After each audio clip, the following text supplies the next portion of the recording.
On this week's episode of the Irish History Boys, we look at the treatment of Catholics in Northern Ireland after the Boundary Commission didn't really report, but the whole thing got finally settled. We've discussed customs barriers, because Cormac Moore loves a customs barrier, and also the crisis in the 11 Plus in 1975. What the heck happened there?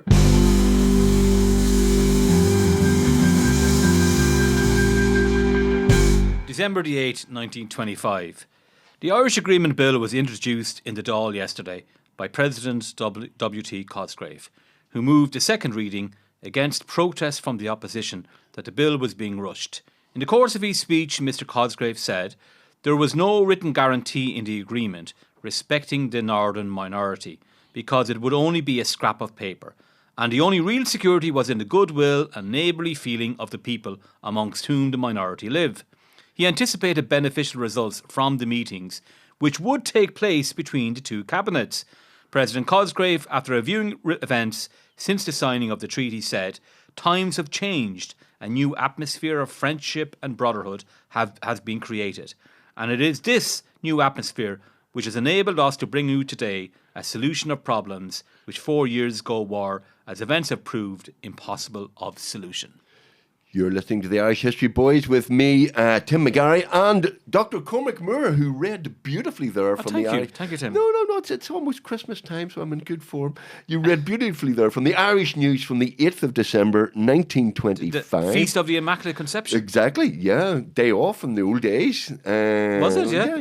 Oh, yeah. I don't remember day that. Off school, yeah. Was it? Okay, Did you get a day off school? I don't know, not for ages. Oh, yeah. I know a lot, I am from the country, but a lot of people from the country used to visit Dublin. The annual trip to Dublin will be on the 8th of December. Is that right? You could see people wandering around lost in the big smoke. You know? No idea what they're doing. People from Looking up the high-rise buildings, all the skyscrapers. People from Laois going, what is this? What is this massive place? Yeah. Cars and everything. As my mother told me, keep your hands in your pocket and walk very fast. Not with thieves and robbers around the place. Well, 100 years ago, W.T. Cosgrave, we have discussed once or twice on this podcast the Boundary Commission.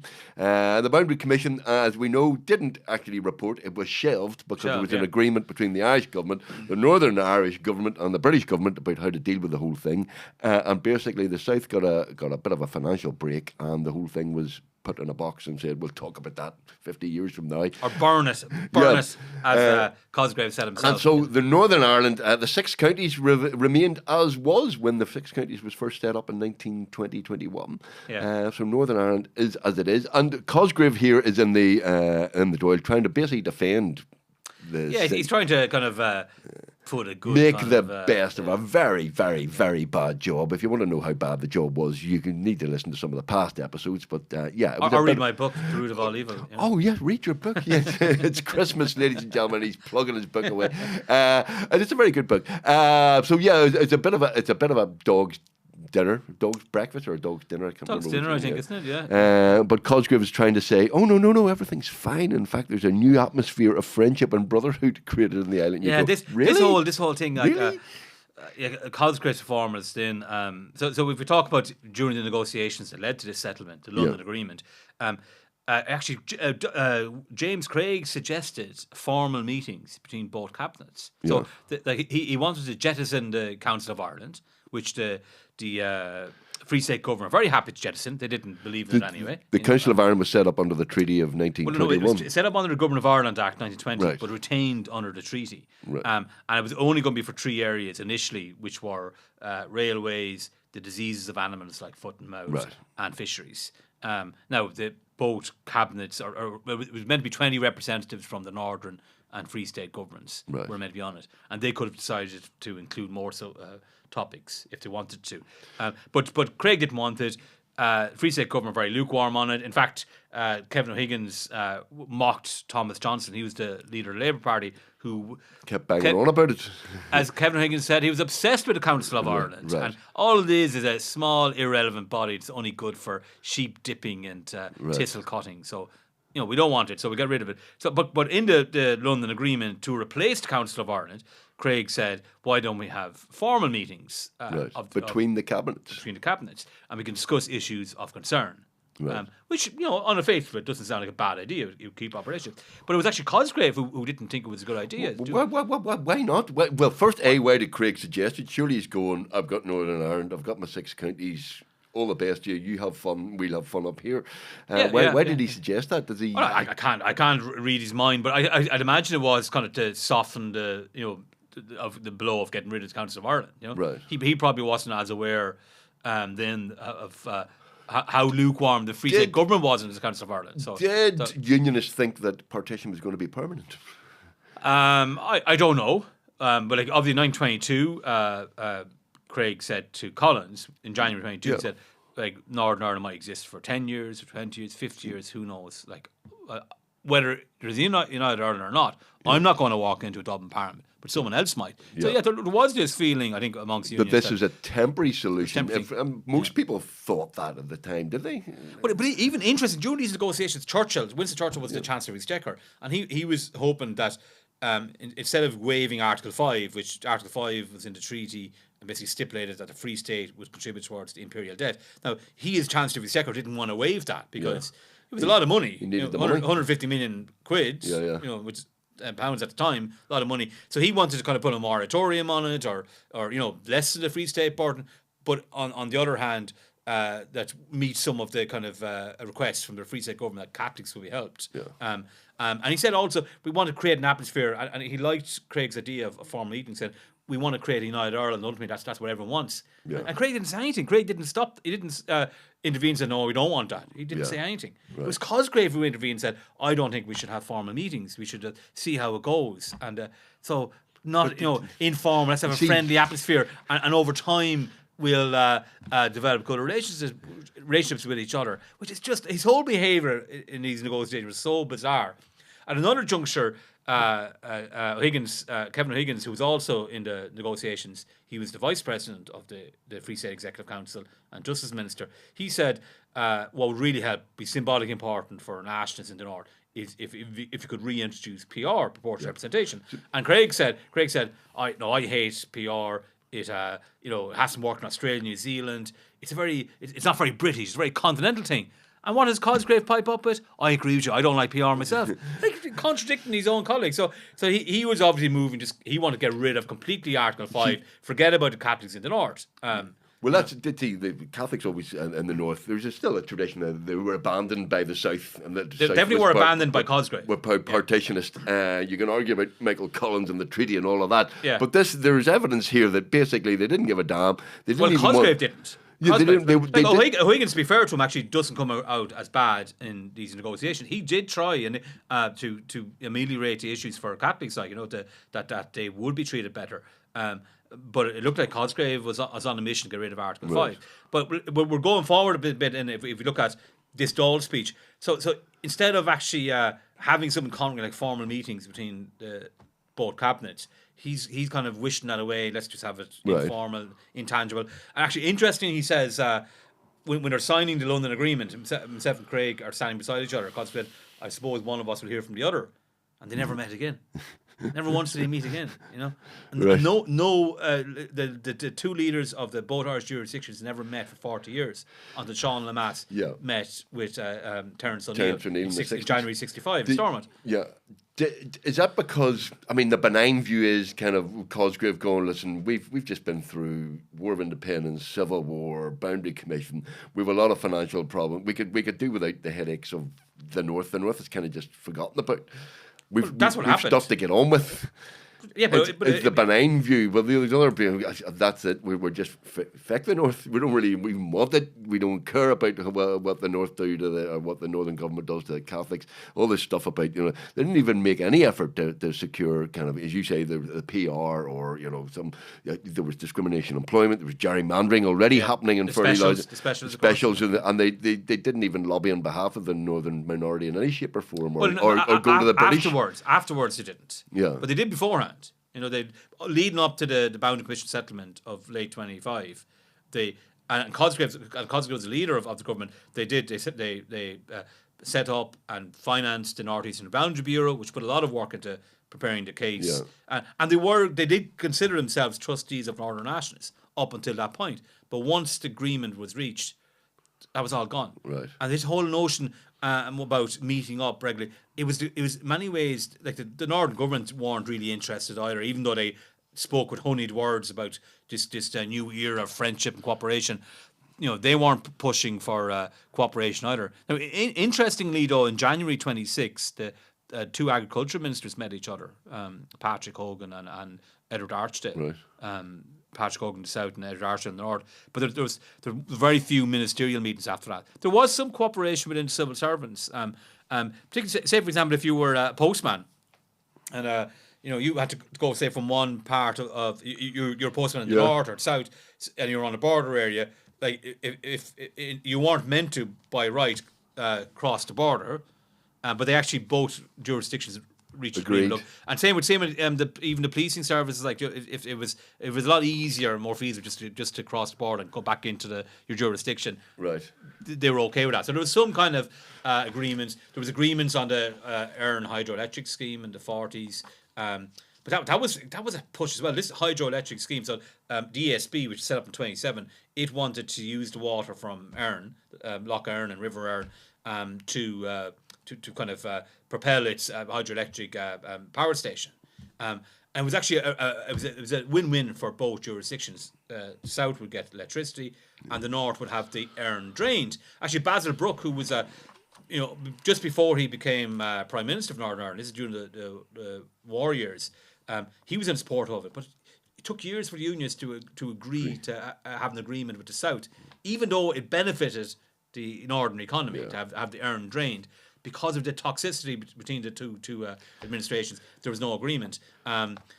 Interestingly, Cosgrave talked about having regular meetings. He was asked in 1928, so this is like about 2.5 years after the disagreement. How many meetings have you had? So he's asked by a guy called Patrick Hogan. He was Patrick Hogan was a Cumberland Vale Minister for Agriculture. Different Patrick Hogan. Another Patrick Hogan who was a Labour Hogans everywhere. Clare. Yeah. Right. Labour TD from Clare. And he asked, okay, can you tell me how many meetings you've had with your northern counterparts? How many times have you attempted to have any meetings?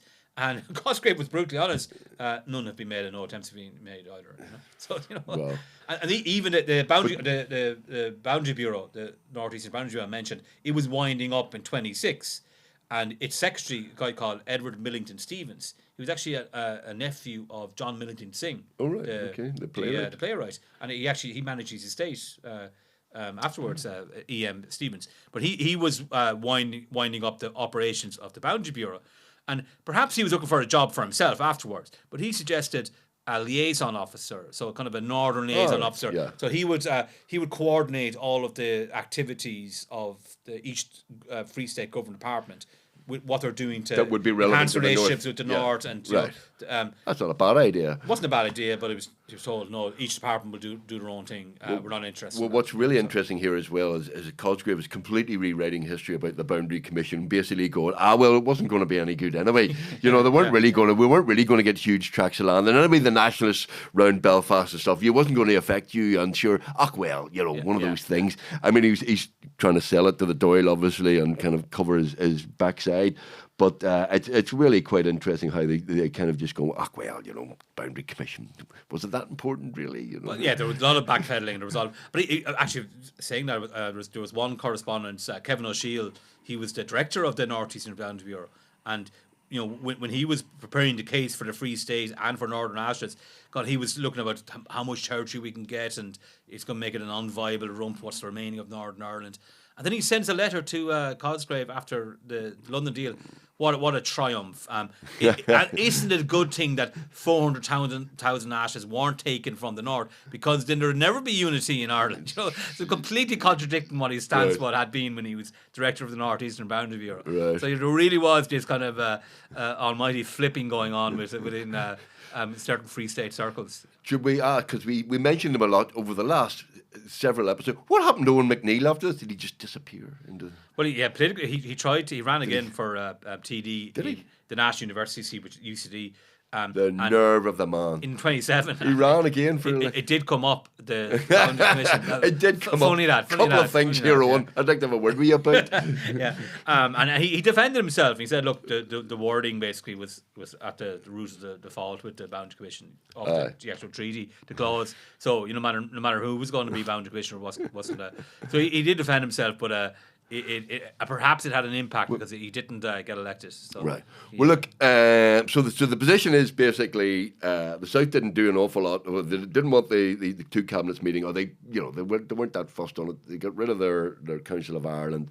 Yeah. They kind of go disappear into their own little statelets. But bizarrely, the second story here is that customs barriers time is favourable for removal, says James Craig. And you go, what? Craig wants to remove customs barriers? When he said when they were introduced by the Free State government. I know, well, again, this was a shock to me when I first read about this. You know how much I love the customs barrier, you love a customs barrier. Well, we did the long and the short of it TV show about the Boundary Commission in Petticoat. Yeah. And it was one of the first customs barriers that was set up there. Well, there was many customs barriers set up, I think it was one of... But it's the South that set up the customs barriers, not the North. Yeah, so in 23, so the customs barriers were set up by the Free State government. And look, the reasons, there are some very plausible reasons why they would set up customs barriers. Because one of the last things that was agreed in the treaty negotiations by David Lloyd George was to give fiscal independence to the Free State. Yeah. So fiscal independence, what's that mean? It means that basically you have full control over your finances. Beforehand, all of Ireland was answerable to the British Treasury. And the British Treasury were always seen as being unfair. They were like overtaxing the Irish. And this was there was a common ground between unions and nationalists on this. Right. They always felt that they were, that the rug was being pulled under them from the British Treasury, that they were always overtaxed. The figures just never added up. So it was a good thing to get fiscal independence. Symbolically, it was very important. If you're a new nation and you have no control over your finance, are you really a nation? Yeah. If you have to go beg into the British Treasury for money, for share of the tax, you really your idea of nationhood is limited. So and there also was this customs. We say we look at the budgets. Not all of us look at the budgets, in great detail all the time. But the biggest revenue earner now will be income tax for governments. But back then it was not. It was customs and excise. Was way bigger. It was over half of the finances of the government. So you're taxing things that come into the country, basically. You're taxing. So if you have fiscal independence, you have to have borders. You have to actually have a way of tracking what's coming in and out of the country.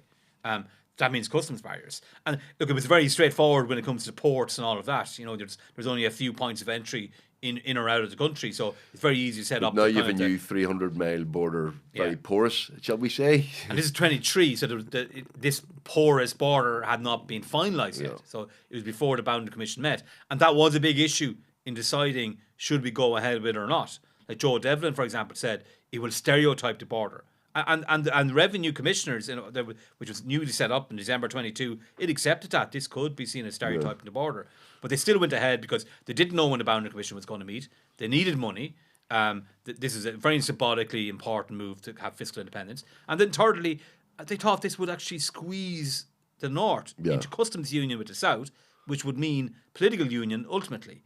That was very naive. That was not clear thinking when it came to that reasoning. But go on to 25. Craig was always against it. He said it was the South who created a partition of Ireland, not the North, just before customs barriers come in. So he was always against it.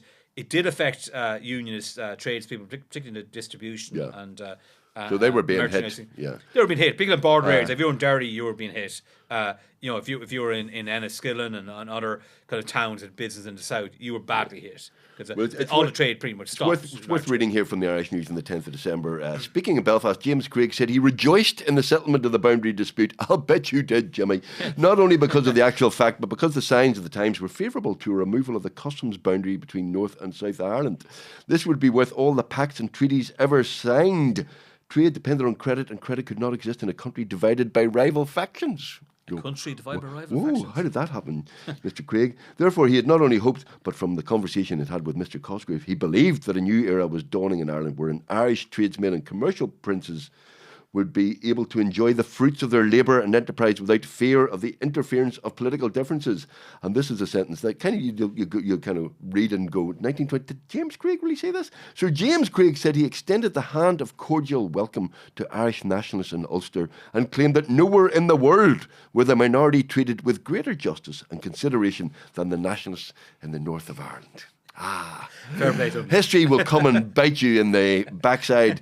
But yes, nowhere in the world was the minority That's treated as better. Some statement. It is some statement. I mean, you could claim it's optimistic in 1925, but absolutely untrue, shall we say? Yes, absolutely untrue. That But he obviously disagreed with customs barriers. we're being heckled by our producer there. Throwing phones at us. He's shocked by James Craig and his political statements. So like customs barriers was something that Craig was against. It's interesting that most Irish nationalists from either Cumann na Gael or Republicans, they were pro customs barriers at that stage. But then decades later, come around the late 60s, it was unionists, and now we look at, say, Brexit, that you'd have a lot of unionists would be quite happy, I think, with a hard border, in Ireland, that to stop the relationship between North and South developing further. So whereas nationalists of all hues now will be totally against customs barriers. But back then, and the Free State actually were opposed to, the Free State government said, no, it's not going to happen. And they were looking behind them as well, because Republicans and Cumann na Gael supporters were saying, oh no, they can't give up the customs barriers. That's a sign of our nationhood. Detrimental to Irish trade. So there was this kind of jingoistic behaviour going on, even though customs barriers negatively affected the Free State. Right. In the round overall, most politicians and supporters were not willing to give up the customs barriers. Right. So, but unionists at the time, particularly James Craig, was totally against customs barriers, and they remained for 70 years more. You're listening to the Irish History Boys with me, Tim McGarry, and Dr. Cormac Moore. Feel free to send us an email. We're at irishhistoryboys@gmail.com, or you can call us. Ask a question. Ask any hard questions you want. You can call us on 07483 313 842. One last thing about the Boundary Commission. It passed by the Dáil, 71 votes to 20. Cosgrave didn't. I mean, absolute disaster for the whole thing from beginning to end. But it kind of passed fairly easily because the Shinners were boycotting the Dáil at the time. So they had 48 seats at that stage. Right. So it still probably would have passed anyway. But it passed. It would have made it interesting. If 48, so what's that would have made it 71-68. But who knows what would have transpired then, So we don't know that all the 71 who voted for it would have done so if the so De Valera and the Sinn Féiners were still boycotting the Dáil because they said this wasn't the proper Dáil and was no republic and all of that sort of. And the only legitimate Dáil was the second Dáil of the last legitimate Dáil was the second Dáil. But De Valera was changing though, and he there had been talk within Sinn Féin circles that we would accept the Dáil if it got rid of the oath of allegiance. Right. So I think what happened with the Boundary Commission, I think De Valera saw an opportunity missed there because they were abstaining from the Dáil, and their opposition therefore was very limp. Right. They had a meeting outside in the rotunda saying, "Oh, that's terrible." And then they met with other opposition TDs, like from the Labour Party, from the Farmers Party. Cahir Healy came down from the north as T.J. Harbinson. And all of the opposition TDs who were in the Dáil tried to convince De Valera to go into the Dáil to vote against even Austin Stack, who was considered a diehard. Right. He was one of the cabinet ministers who voted against the treaty in 1921. He actually said, for this moment, this actually might be a bad idea to go into the Dáil and vote against the Boundary Commission settlement and destroy the government, and then we can get our republic. But De Valera said, no, we were elected on the basis of being abstentionists, which obviously Sinn Féin say now, which is a very legitimate viewpoint. Everyone knows that Sinn Féin are going to abstain from Westminster. They vote for them. So, that's a very legitimate point. So De Valera said no, but he was changing, and he did put down a motion in March 26, just a couple of months later, saying that Sinn Féin should go into the Dáil if the oath of allegiance got rid of. Right. It was voted down, and then he left Sinn Féin, and a month later founded Fianna Fáil. And the rest, as they say, is Well, the rest is what? I don't know. Never heard of that podcast. Neither have I I. won't go for it. Don't worry about it. Like, you love a customs barrier, and we're discussing customs barriers in 1925. Let us move forward because it's the Irish. They're still news. here. We're Still looking here. at the Irish news from 1925 and 1975. There's a story in 1975. What's it about? Pig smuggling. Pig smuggling. Pig The smuggling. customs barriers is good. It's a big story, pig smuggling. In 1975, a big clampdown has been mounted by police and the Pigs Marketing Board, officials on pig smuggling into the Republic. The police operation, which was marked with the seizure of 2 pig lorries, one at Newton Butler and the other at Portadown. Does that mean it's cross-community pig smuggling? I think that is true. It was initiated following discussion between the RUC and the Pig Marketing Board officials on how to curb pig smuggling. The board estimates that over the past several months... Hang on, am I being phoned? I am being phoned. I do apologise. You didn't put it on. I did. Sorry. Apologies there. I thought we had to It's my sign agent telling me a to demand strict. my agent telling me to demand an increased fee. You have an agent. Sorry, the pig smuggling. The board estimates that over the past several months, it has been losing 30,000 pigs per week. And these have been moved in direct contravention of the Movement of Pigs Regulations NI Act 1972, which forbids the movement of pigs of bacon weight without permission. 2 seizures this week involved almost 100 pigs valued at a total of £5,000. This is a serious issue. I mean, we're slightly laughing because pigs, Pigs, yeah. Pigs are a funny animal. Chickens are funny. Pigs are funny. Yeah. Chickens are funny. Yeah, dogs not funny. Pigs are funny. I think we're going on You a tangent need to here, learn- Tim. you need to learn your Let's move it back here. Yeah. Pigs are just naturally funny. But no, this is a serious issue. And it's a big issue. Well, but it just shows the customs barriers which were talked about being removed 50 years ago. We're still there. We're still there. It's still there. And, people were making profit out of it. yeah.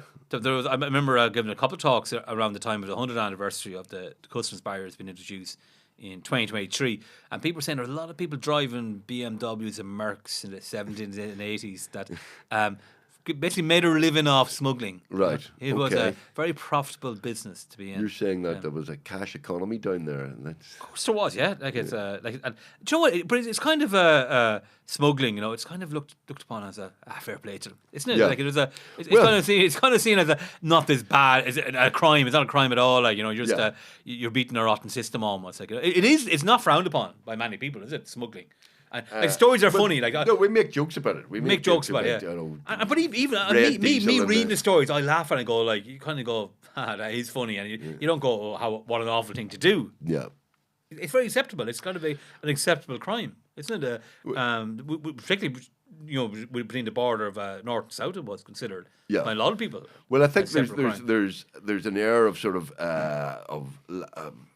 lack of respect for authority, should we say, that Irish people have, and then there's also a slightly political edge as well. You know, that you're sticking them under the Brits or whatever. You know, if you've done them out of a few quid, you know. But I even love the story of like the customs officials, the amount of work they had to do to catch people. Like they once. Like they used to bring people in, sit beside a fire because people are smuggling butter. Oh yeah. And all of a sudden the butter would melt down their trousers and so on. You know? Or like I remember there was one incident of a guy. He had about 20 eggs, or 20 hens. But for some reasons, the outlay was like thousands of eggs a week. Like, Right. They were very productive. Very productive 20 hens. Yeah. They're laying about 100 eggs each a day or something, you know. And there was loads of smuggling during the war as well, wasn't there? Oh, yeah, I mean, it was kind of a mini industry, really, wasn't it? Yeah, people were going on the sugar express and the butter trains and all of that. Because there was rations of both parts of the island during the war, but whereas the north was part of the UK and it was considered a belligerent in the war, the south was neutral and didn't have as a high a range or as many rations as south did. So it's a lot of people from the north would have come down south. There was actually 2 RAF men found with a lot of women's underwear that they were crossing the border and trying to sell. Very 21st century. Very 21st century, yeah. So there's loads of of stories of attempts to be made during the war years. Yeah.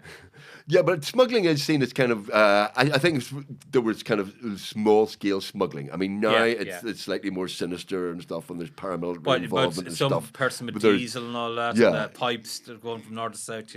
We're not going to go there, are we? You No. know? But I mean, that's what borders do on islands. They create the conditions with these sort of things. Exactly. Is- Smuggling thrives with borders. You know? Yeah. It always has and always will. Always has, always But will. even the 80s, like I think it was The Economist had an article that there were the town of Dundalk was eerily quiet, and for some reason Newry was full of Dundalk people that day, buying electrical goods. In the 80s, electrical goods were really popular. No, that from was, the south. that But was- even after the border went, it depends on the fluctuations in currency as well. Oh no, people used to go either across the border to get their petrol, or in Donegal, or else go to Derry to get your petrol. Or your shopping, depending- like Christmas shopping. Like how many people say in the early 2000s went to Newry from the south to get Christmas shopping? Yeah. It's way cheaper than the north. So yeah, look, now that's not smuggling. You're allowed to do that, but pre the single market, the EU single market '93, you weren't meant to do that. But it was. I don't need to go smuggling for my Christmas present, ladies and gentlemen. I've already got my Christmas present. It's a book by Cormac Moore called The Sweetness of Lemons. That'll be £20 there. Oh, right. No, I'm joking. A follow-up to the ripping success of The Root of All Evil. Leash and Irish Revolution. It's another book by Cormac if you're interested. He's very good. That's your third book this year. Third book published this year, yeah. Now, I've co-written that with Alan Tate. His dad and granddad were managing directors of Lemons. Right. Yeah. So fascinating. 202 images. Beautiful book. Beautiful Christmas book. Yes, it'll make a lovely stocking filler for Yeah. But that customs barrier is a big part of that story, because it was the protective tariffs that the Free State government brought in that allowed indigenous confectionery companies. So they actually targeted certain industries, the Free State government, like shoes and boots, cigarettes, and confectionery. Right. So it actually, like a lot of those indigenous companies in those industries thrived while those protective tariffs were there, including lemon sweets. So if you were an English company like Cadbury's, you would find it very difficult to sell your products by importing them into Ireland. So they actually set up factories in Ireland instead. So they avoid paying customs duties. See, this is the sort of stuff you get from Cormac Moore. If you love a bit of customs barriers and you like sweets, then The Sweetness of Lemons, I thoroughly recommend, by Dr. Cormac Moore. Do we have time for one issue? Do we have time for? Do you want a question? Yes, let's have a question from the general public. So this one comes from Bev Lamont Taplin, and she says, "Afternoon, love the banter between you both. I'm a second generation Irish Kiwi on my paternal side of the family. My grandfather grew up just outside of Ballymoney.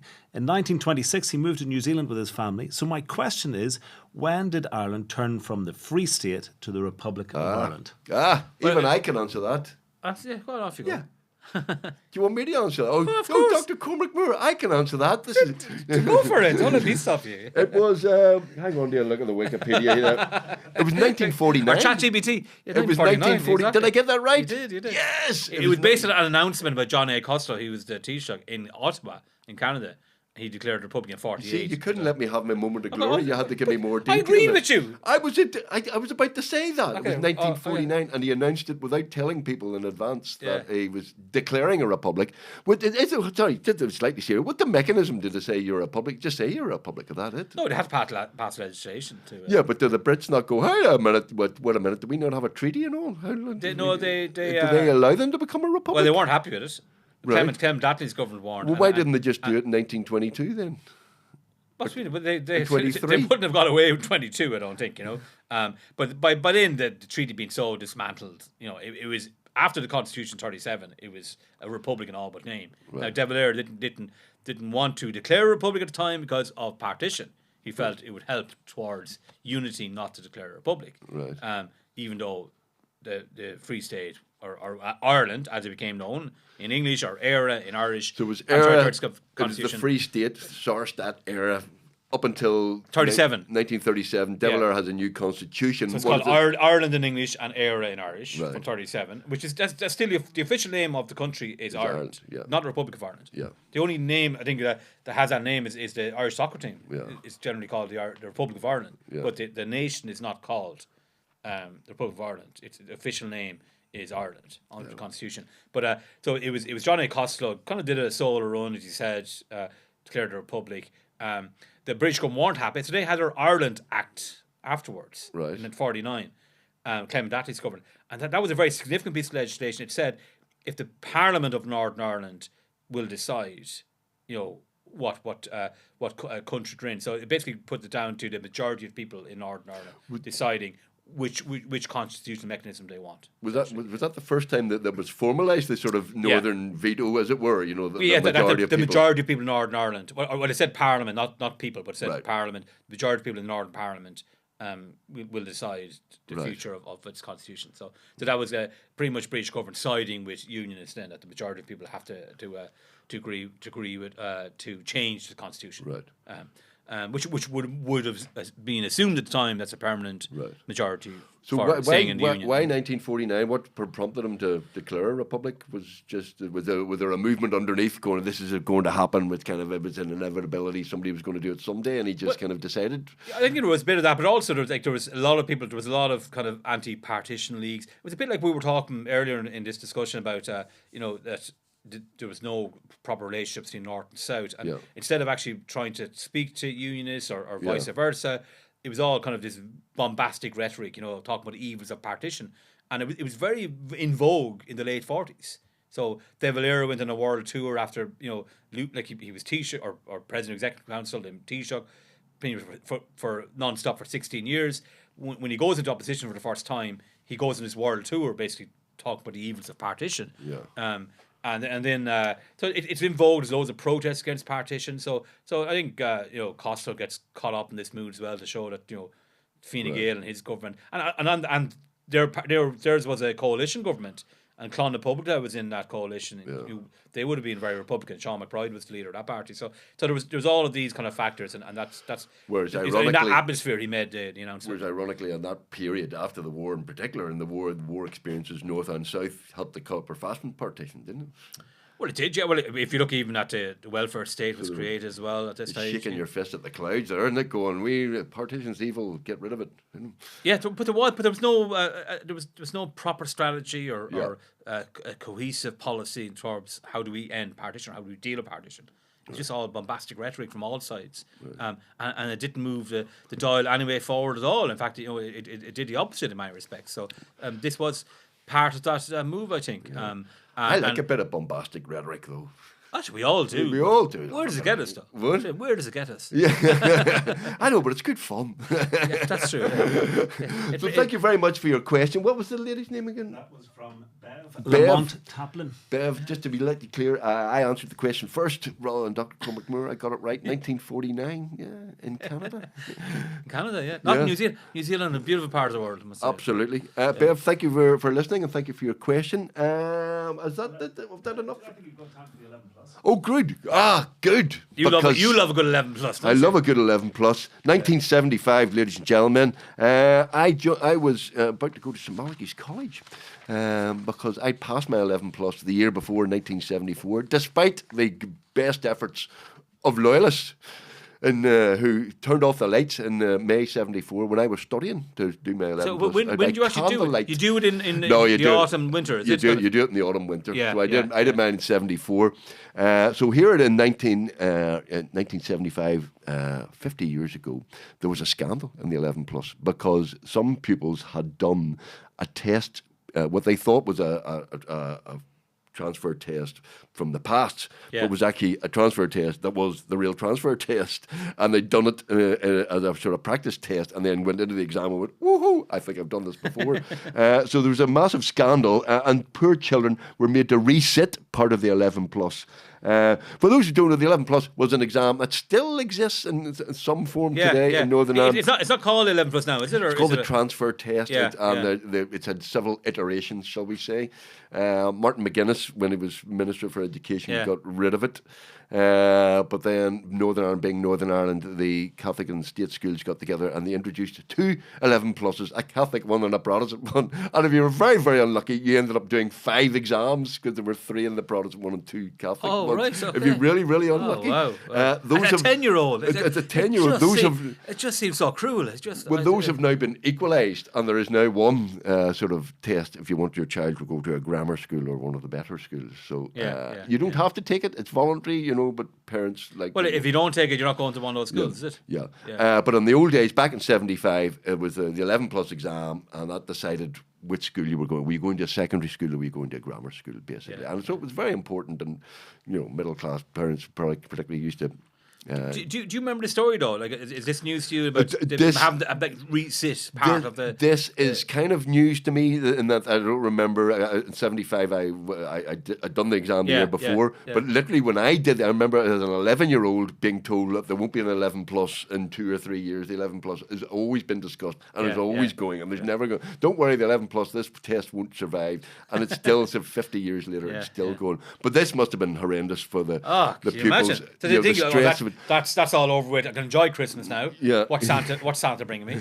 Oh yeah. By the way, you have to do it again in January, February. And it was tough. It was basically an English and maths exam. And as I say, genuinely, Park Lodge, Our Lady of Lourdes Park Lodge, that I did up the Antrim Road, Christian Brothers, and we did practice test after practice test after practice test to get ready to do this awful exam that hung over us. So that's what everyone does that year leading up to it, basically. It's just tests. Oh, for the couple of years beforehand, it's basically. You're thinking about this 11 plus. Yeah. It's like a graduation. It's awful pressure, isn't it, for a primary school student? And it's very unfair because certain people aren't academic at the age of 11. Certain parents have a lot more money and are more interested in education and doing grinds and the likes. Certain parents can afford tutors and all that sort of stuff. So it is. It's unfair, and some people would say it is fair because if you're clever enough and you pass your 11 plus, you get to go. Yeah, it's not just about money with paying private fees. Yes, but it is about indirectly. It's about money. Yeah, indirectly it is. Yeah. And parents who have the ambition to send their children to the better schools, shall we say? No matter what we think, people will have that perception that there are better schools. Whether there are. No, absolutely, yeah. They don't have that system. And there is that stigma as well. I think we mentioned it before. Like, there is that stigma if you don't get into grammar school. It does hang over people, isn't it, for a long time, if not for forever. I still make fun of Damon Quinn, who failed his 11 plus. That's not very nice, Tim. It's not very nice, but just bombastic rhetoric. You're nothing. But no, it genuinely did stigmatise people and send them to schools that they didn't necessarily want to go to, and it was very emotional times for them. But so God love them, in 1975, having to face the stressful burden of studying the 11 plus exam once, primary school pupils, all aged and around 10, had to sit parts of it twice due to allegations of irregularities. Tough. That's Christmas ruined, isn't it? On that note, Merry Christmas, everyone. On that note, if you've probably done your 11 plus this time by this time. You're listening to the Irish History Boys. We've just got news that you have to do it again next year. Oh yes, just getting news. 4 more exams in January. You've been listening to the Irish History Boys. Thank you very, very much with Tim McGarry and Dr. Cormac Moore. We'll see you next time. See you next time. Thank you.